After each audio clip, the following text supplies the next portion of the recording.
God is our head. Still on that same subject, principles of marriage. God is principles of marriage. God must be at the center of marriage. Invite God into your family, or except the Lord build his house. They that labor in vain. If God does not build a house, those people that are laboring therein, they labor in vain. Psalm 127 verse 1. Invite God into your family. That's the first principle, and it cannot be overemphasized. There should be a time you pray together with your husband, with your children, the entire family. Connect together prayerfully. Connect together reading the word of God together. Do the things of God together. The Lord will help you. That's the first principle. Let God be at the center. The second one, commitment must prevail over feelings. You must choose commitment over feelings. And when we talk about marriage, marriage is not how I feel. It's not I want to marry him today, I want to marry her today, tomorrow. It's not, but a commitment. When you have chosen that this is the person I want to spend the rest of my life with, you have entered into a covenant. And that is why it is not a contract. Marriage is not a contract, but a covenant.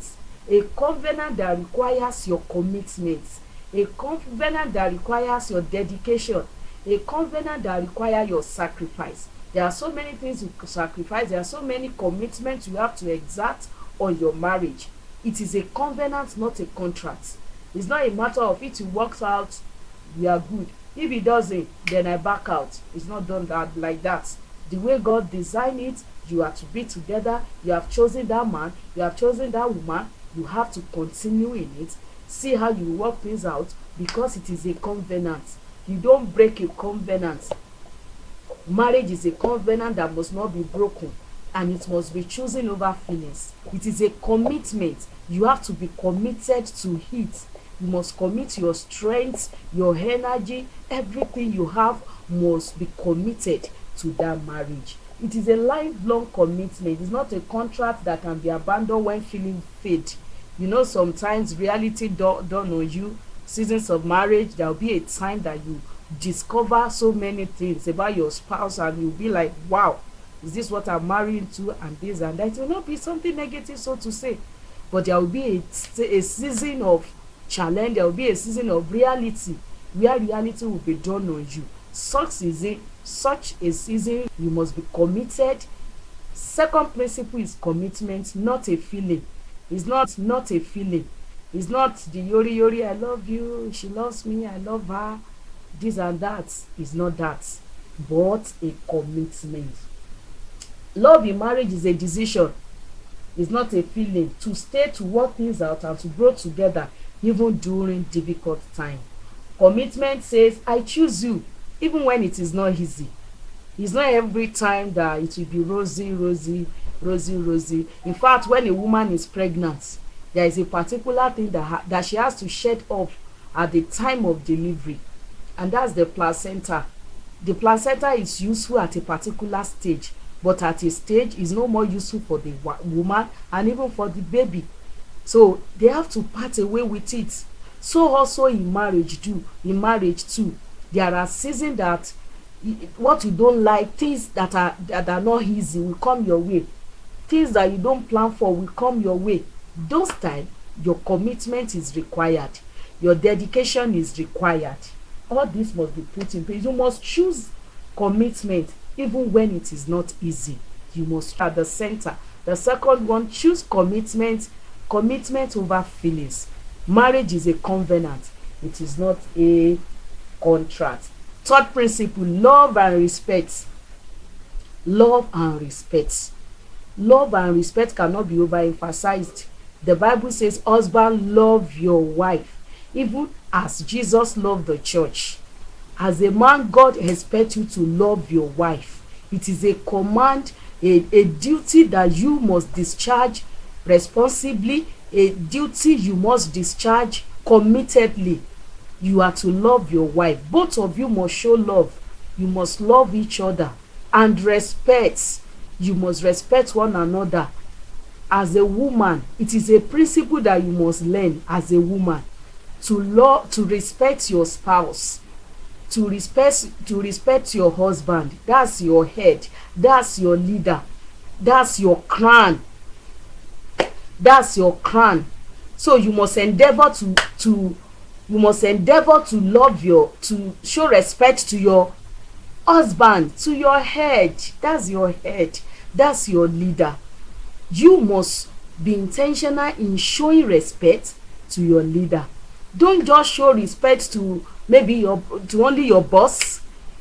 You, that you are able to respect your boss, how much more your own husband, the one that will answer to God, that answers God on your behalf, the one that will give account of his stewardship over you. You must honor your husband, you must respect your husband. It is a principle. The flesh will not be willing to do it. In fact, one of our Bible scholars say it is the one that the Bible knows that it will be difficult for either of them, that the Bible commanded each one to be doing. That God knows that it will be difficult for the man to show love to the woman. You see, women, just ensure, just let them see that if a woman loves you, you have gotten her, you have gotten everything that has to do with her. But for a man to show love, for a man to show love as expected, sometimes it has to be learned. So also for a woman, your honor, your respect to your husband cannot be overemphasized. It is a principle that you have to learn. The flesh will not it will not just come, it will not just come willingly like that. Kò kàn ní wá nígbẹ̀fẹ́. But something you must be intentional, you must be determined that this is my head, this is my leader. Yes, your husband is not just your friend, he's your leader, he's your head, he's your crown. So you should accord him respect due unto him. It is a principle that you must learn. In fact, you may be the same age, you may attain the same thing at the same time, you may be at the same level, you may be at the same status. But when you get to your house, when you get to your family, when you get to your marriage, your husband takes the number one. After God, the next thing after God is your husband. And for the man as well, the next thing after God is your wife. So you must give this respect to your husband as unto the Lord. Respect him as unto the Lord. Don't just show honor to maybe superiors over you. Your husband is is the number one superior before you get to your office. I am not saying you should not respect your pastor or religious leaders. Give unto your husband adequate respect. It is required of you. It's not just the pastor that you'll be kneeling down, you'll be genuflate, you'll be doing everything, mashy pepper food. Even your husband deserves that the more. Do it respectively. It is a principle that you must learn. Even while you are discussing, even at the heat of argument, you will still see to the fact that this is my leader. It's not that you will not express yourself. It's not that you will not pass your message across. It's not that where you need to caution your husband, you will not caution. It's not that where you need to advise him or make some suggestion to him, you will not do it. But you must not do it rudely. You must not do it. You make a suggestion to your husband. When you suggest, it doesn't say he has to do it by fire, by force. It's just like in a system where you are working.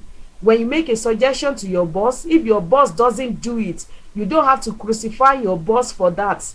So also see to the fact that you make a suggestion to your husband. He's your head, he's your boss, he's your leader. You now take it to the owner of your husband. When you take it to the owner of your husband, you will see that things will work out. You don't need to argue. Argument will take you nowhere. Even when what you are saying is the correct thing, even when what you are saying is right as the wife, you are still to submit to your husband as unto the Lord. This word respect is something you must learn as a woman. Do you know that what Vashti did? If you look at this, sometimes you may even look at it that is it that serious? Is it that serious? You know, sometimes your husband will call you and say, "Mombo jare o ti re mi," this and that. But it fetched her the throne. she lost the throne. She lost the throne. So that's why you must be sensitive to things around you when you need to show adequate respect. Even though you are talking, you are disagreeing sometimes, nonetheless, you must still subject and you must still respect your husband. So also for the man, it is a principle. It is a principle for you to learn to love your wife. When you learn it, you will see that things will be falling in place. First principle, God must be at the center. Second principle, commitment, not a feeling. The third one, love and respect. And as a matter of fact, the percentage needed from each of the party is more. Husband should learn it to supply love the more, and the wife should learn to supply respect the more. Let's go to the next one. Love and respect are twin pillars of marriage. Love nurtures affection and care, while respect builds honor and security.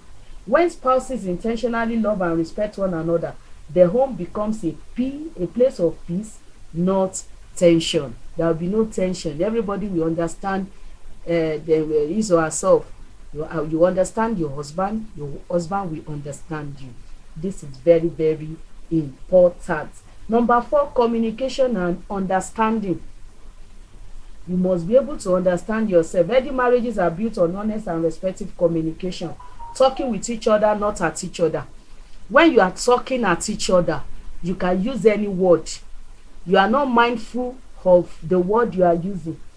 But when you talk with each other, you are discussing. You are still conscious that even though I am boiling inside, I can still control myself. You are still conscious that I am working out my marriage. I am working on my marriage. You must not talk at each other at all. You must learn it. How do you talk at each other? When one person is talking, before he or she lands, ó ti hijack ẹ. Nǹkan tí mo mí kò rí bẹ́ẹ̀ yẹn, báyìí ló ṣe rí. You are talking at each other like that. But when you talk with each other, when the other person is speaking, leave him or her, let her express it herself, let her learn. Then you pick up and you speak your mind too. So don't talk at each other. You must not raise voice at each other. Communication and understanding. That's the 4th principle, and it is very, very important. Yorùbá sọ pé ṣẹ̀mí ń bí ọ́ lóògùn ọ̀rẹ́.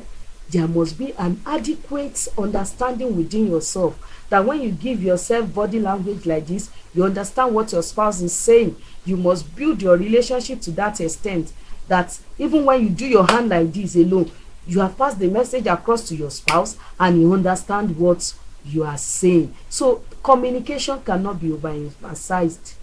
Ohùn pẹ̀lẹ́, Yorùbá ní ó yí ìbínú padà. It will help prevent misunderstanding when you talk with each other and you are not talking at each other. Listening is just as important as speaking. Maybe that's why God gave us 2 ears, to listen more than you talk. Listen more than you talk. It's very, very important.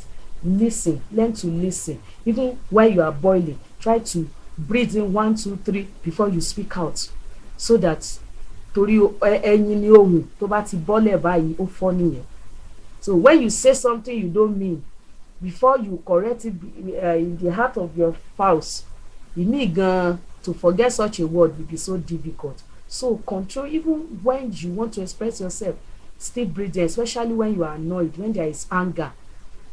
But to just calm down, breathe in, breathe out, then you'll be able to compose yourself to say the right thing. Communication creates connection. Silence often creates distance. Communication when you communicate adequately, it helps connection. Whether you are in the same state or not, when there is adequate communication, keep yourself abreast of what is happening in your life. Tell your spouse what is happening in your life. Let him or her know, such that even sometimes that maybe it skip your mind to say one thing or the other, the person will still have an average understanding of what's going on.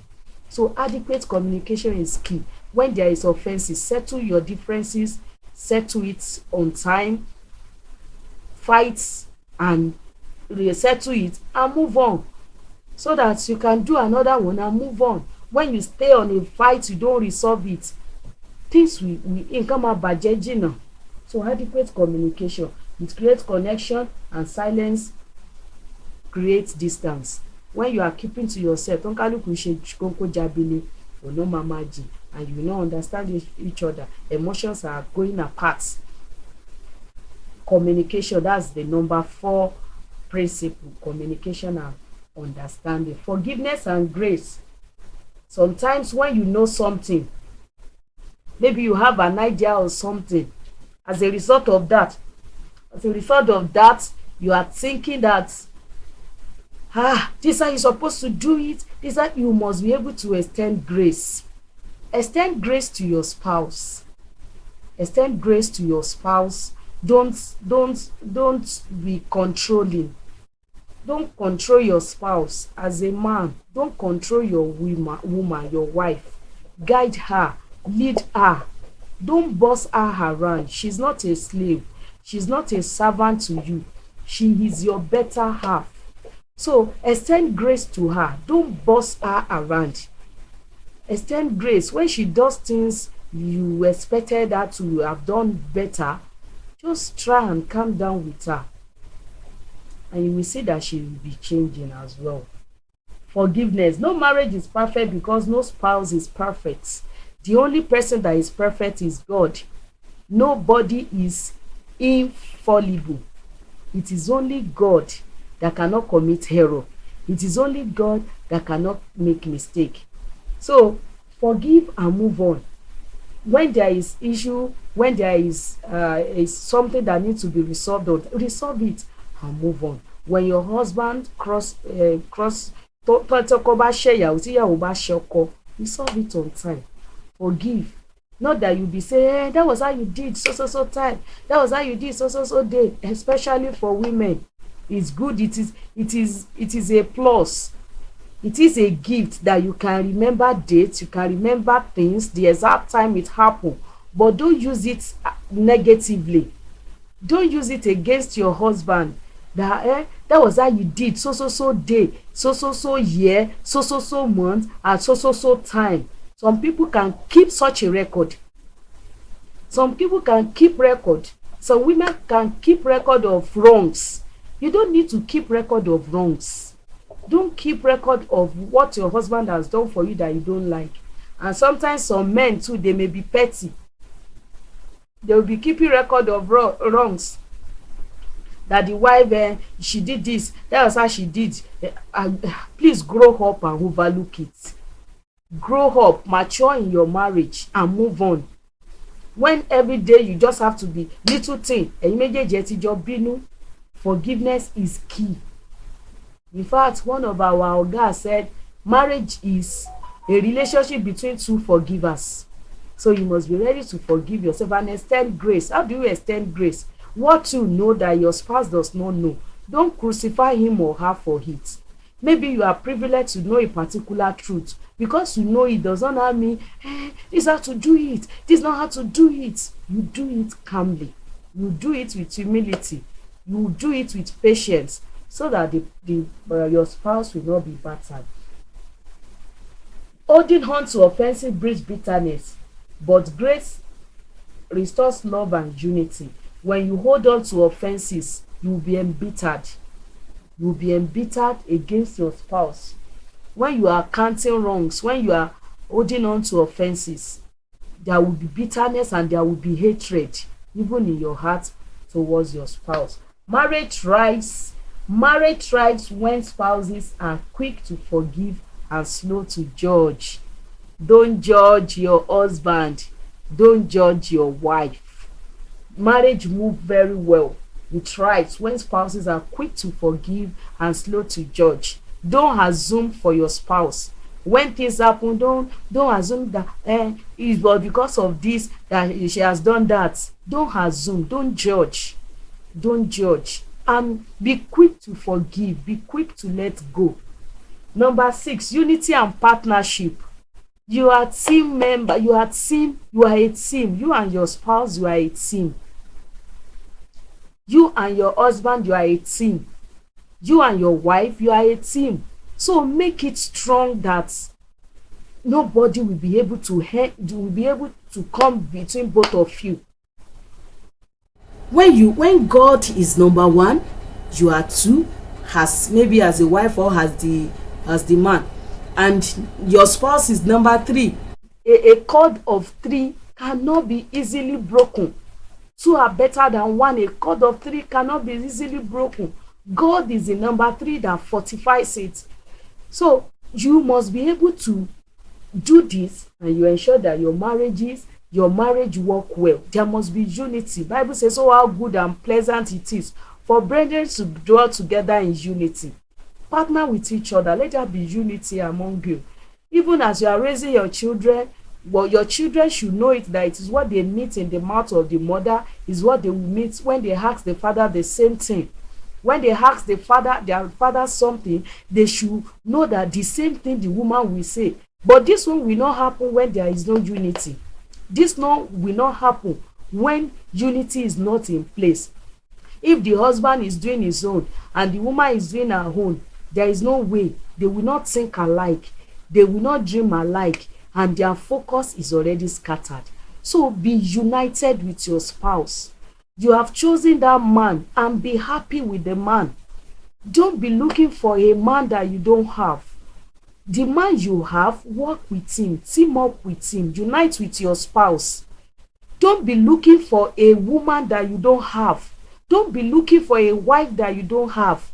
The wife with you that God has given you is your wife. Be happy with her. Take solace in her. Be peaceful, be joyful with your spouse, and work things out. Work out your own salvation with fear and trembling. So don't be looking for what is not lost. Don't be saying, hey, lágbájá bó ṣe ń ṣe nìyẹn, kíní kan ọ̀rẹ́ mi bó ṣe ń ṣe nìyẹn. The one you have, be united, be connected, stay connected with your spouse, and ensure partnership works in very well. Unity and partnership. Marriage is a teamwork, not a competition. It's not be ṣebí òun ti ṣe masters here, me too, èmi ò tí ṣe tèmi, ó ti wá lóun fẹ́ ṣe doctorate. Not that we are not encouraging growth. Both must grow together. As a man, you must grow up. As a woman, you must grow up. But don't be jealous. It's not a competition. It's a teamwork. Oríire ọkọ, oríire ìyàwó ni. Oríire ìyàwó, oríire ọkọ ni.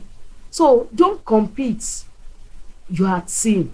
Whatever God is able to help the man actualize, accomplish, it is a joint effort.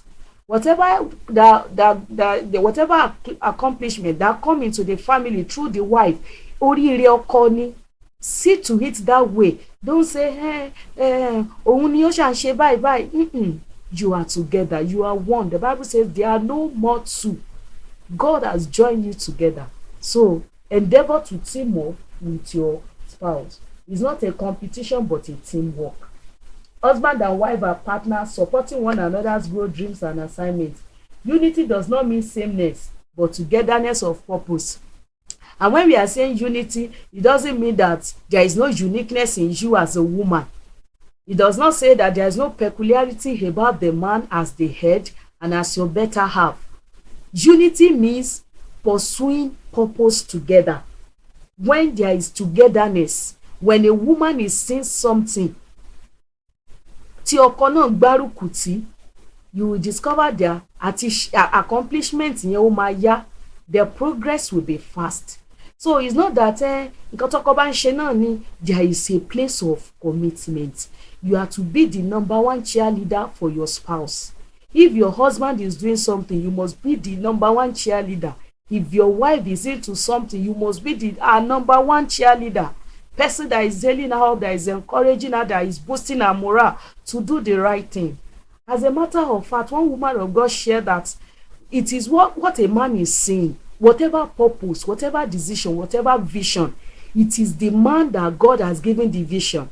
Even the vision, the assignment of raising a home, raising a marriage, raising a family, raising the good generation, the children. It was a purpose and assignment committed into the hand of the woman, of the man. Peradventure, the man is not. So when a man is facing a direction, he's seeing that direction. So the woman, maybe she faces another direction and she's seeing it. The man must not say, no, I will not go in that direction. It is actually a purpose for the man, and the man should see it that God is bringing it through the wife, and they must accomplish it and fulfill it together. Team up. Team up. When you team up, you will see that you move on time and you forge ahead on time. The Lord will help you. Two are better than one, for you have a good reward for their labor. And the cord of three is not easily broken. First principle, God at the center. Second one, commitment, not feelings. The third one, love and respect, forgiveness and grace. Team. You are a team. You are team partners. Unity and understanding cannot be overemphasized. Number 7, growth and maturity. Both of you must grow up. If you got married 2 years ago, the knowledge you have about marriage must have increased. You must be growing up. You must grow up maritally, financially, in every facet of your life. The way you reason, you must grow up. And how do you do this? Both of you must encourage one another. Read books. There are some times you train yourself, go for course, and thank God for privilege of online virtual. There are things you can do. You will not be complaining that I don't have time, I am busy, I will go to work, coming back I will do this, I will do that. You can actually increase yourself. You can flex yourself. You can increase your capacity by growing up. Marriage requires continuous growth, emotionally, spiritually, and mentally. You must grow up spiritually. You must know God better. You must know God more. The path of the righteous is like a shineth bright, that shineth more and more. So as you're advancing in age, as your marriage is advancing and progressing, you too must be advancing in knowledge, spiritual knowledge, emotional knowledge, how to care for a woman, how to respect a man. You learn it mentally. Your mental you must not be shallowed mentally. Know what is happening around you. Build up yourself. Couples must be willing to learn, unlearn, and relearn. There are some things, some ideology that maybe they are saying, ṣé obìnrin lélẹ́yìí o, ọkọ Ọlọ́run ní ṣe ọ́ ní ọkọ báńgẹ́ tó hàn yọ. They actually have their context of what they are bringing out. But you helping out your wife in domestic chores does not mean that you are leaving your leadership or your headship. It does not say that you are no more the head. It doesn't say. Those are kind of ideology you must drop. Those are the kind of ideology you must not allow in your marriage so that your marriage can thrive. Ideology of his money is our money. My money is my money. As a woman, it is a wrong thing that must be unlearned. You must unlearn such a thing. And there are so many things you must learn. Growth. You must grow up continually and mature. That you kọ́kọ́ marry. Bẹ́ẹ̀ o ti ń sunkún, o ti ẹ̀ mọ̀, you are so emotional, you are already crying. As you are growing, you must